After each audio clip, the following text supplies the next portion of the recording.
Hello guys! Hello Scorpio! Welcome dito sa aking channel, Kapalaran 888. Welcome!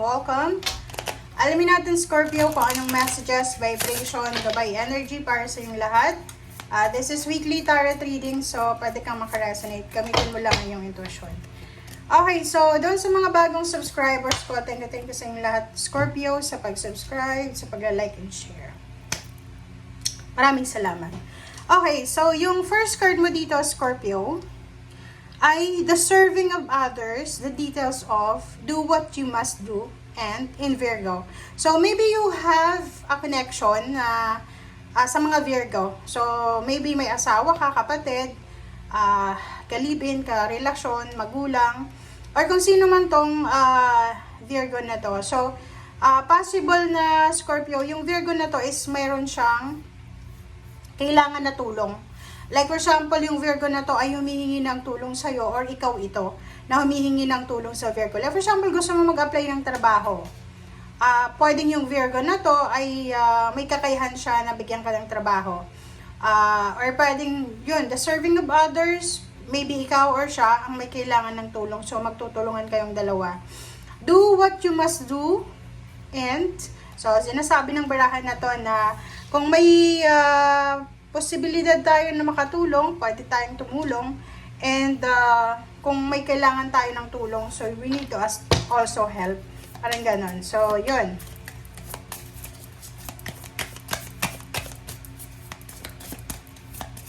And nakikita ko naman yung Scorpio, mabilis naman sila mahinga ng tulong. Okay. Eto siya. Your goals. The day-to-day reality of use the most business-like way and Capricorn. So, wow! Ang nakikita ko siya dito, nakafocus yung Scorpio, nakafocus ka ngayon sa pera, financial, material things, tangible things. Yun yung focus mo ngayong linggo eh. Kasi nandito yung Virgo, Capricorn, and eto ba, tingnan natin. The North Node. Diba? So, tingnan mo dito. Sinasabi ng bara sa'yo dito, Virgo, na yung goals mo ngayon is all about money, new job, new career, financial success, or anything na pwedeng pagkakitaan. And sinasabi ng barahan na mayroon kang innate talent. Mayroon kang talento. Mayroon kang talento. Yung talent ba na ibinigay sa'yo ng Panginoon nung panahon na isinilang ka, okay? Kasi lahat tayo may daladalang gift, okay? So, sinasabi ng baraha, magaling ka magnegosyo, magaling kang humawak ng negosyo, and swerte ka din sa negosyo. Kumbaga, halimbawa, ikaw ay isa kang katiwala sa isang negosyo. Yung may-ari ng negosyo ay pinagkakatiwala talaga sa'yo kasi alam niya na masipag ka, magaling ka.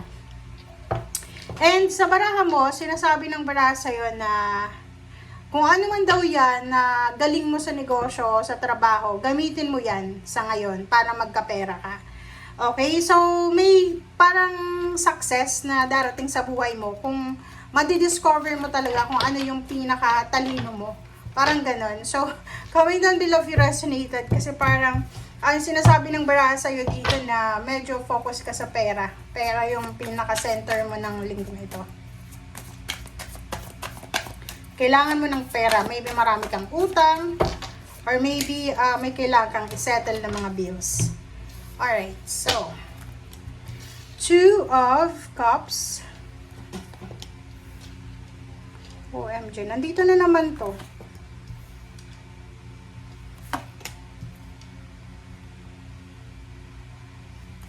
Alright, so Scorpio, kung makikita mo dito Scorpio, ang sinasabi ng baraha mo, yung iba sa inyo dito is masyadong nakafocus sa pera and then sa relationship. Or yung iba sa inyo dyan, masyadong nakafocus sa material na bagay. Like for example, material na bagay, pera, trabaho, negosyo. Basta nakafocus kayo sa paghahanap buhay, ganito. So, ang relationship mo, like relationship with your loved ones, with intimate, like boyfriend, girlfriend, magulang, kapatid, anak, medyo nagsa-sacrifice siya. Yung parang tinitik for granted mo ba? Or talagang wala ka ng oras para sa kanila. So, sinasabi ng bara sa'yo dito na sa relationship, mayroon na isang tao dyan na parang medyo nakakaramdam siya ng pagtatampo. It's either your parents, your siblings, or maybe yung asawa mo, yung boyfriend mo, yung girlfriend mo. Medyo nagtatampo sila because of attention, lack of attention. Okay? So, yun. Ito yung dalawang barahang to. And dito naman, sinasabi ng barahan na isang exciting na balita, isang good news, exciting na news ang posibleng darating sa'yo. And this news ay posibleng magdadala sa'yo ng selebrasyon. And yung balitang ito is maybe hidden pa siya eh. Yung parang hindi ka pa sure. For example, ikaw at yung nakikita natin ditong Capricorn or Virgo.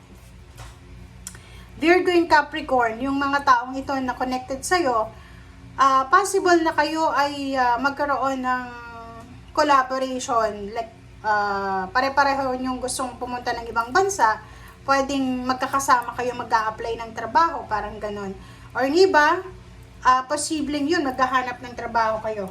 Kayong tatlo. Kasi tatlo yan eh. Ikaw, Scorpio, Virgo, and Capricorn.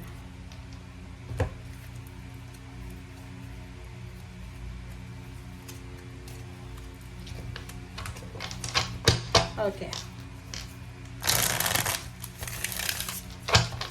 Nakikita ko sa'yo dito na kung ano man yan na good news na parating sa'yo na pwedeng magdala ng celebration, hindi mo pa siya masyadong mararamdaman sa linggong ito kasi sekreto pa siya eh. High priestess pa siya. So, just follow your intuition dyan sa balita yan. Or maybe there's a celebration. Like for example, mayroong balita tungkol sa pagpapakasal. Maybe there's a invitation, wedding invitation, or kano pa man. Wow, oh. It's a confirmation. Two of Cups, merong kasal. Maybe this is a plan for wedding, like wedding anniversaries, birthdays, parang ganon. So, sinasabi ng barahan na posibleng imbitado ka or pwedeng ikaw yung ikakasal. Okay, Five of Swords, the World. So, nakikita ko sa'yo dito, maybe this is working abroad. So, mayroon na Virgo, Capricorn, and Scorpio, kayong tatlo na posibleng magkakaroon kayo ng yun, camaraderie na mag-apply ng trabaho sa ibang bansa. But yung iba sa inyo dito, i-give up nyo na yung parang i-give up nyo yung idea na mag-abroad kasi mas masaya kayo sa Pilipinas. Parang ganon. Wow, sabi na eh. Diba? For rods, there's a parang celebration of peace, happiness, of family, life. So maybe bagong baby, bagong bahay, bagong lugar, bagong trabaho. There's a stability and balance. Kumbaga, kung dati hindi masyadong balance yung pamilya mo, ngayon ay posibleng magkakaroon na ng balance. Like may mga nag-aaway-away, possible na magkaroon ng pagkakataon sila para mag-usap and then magkaroon ng time para maayos yung gulo.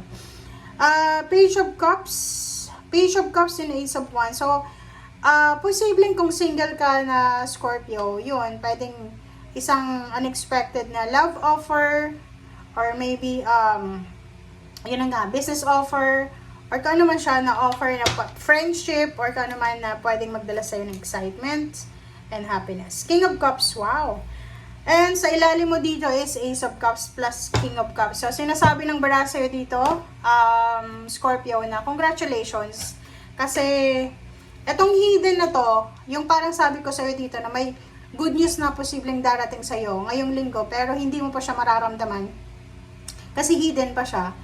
Eto na, eto yung parang magdadala sa'yo ng peace and harmony sa buhay mo. So, halimbawa kung ngayon, habang nanonood ka, sobrang gulo ng pamilya mo, away dito, away doon, discussion dito, discussion doon, walang pera, utang, ganyan, ganito, nag-aaway, alam mo yun, sinasabi ng barahan na in the near future, malapit na siya, magiging maayos. Kung ano man ang magulo sa ngayon, ay maayos yan. Kung ano yung mga hindi maayos-ayos sa ngayon ay posibleng maayos na. Okay? Thank you guys. Bye!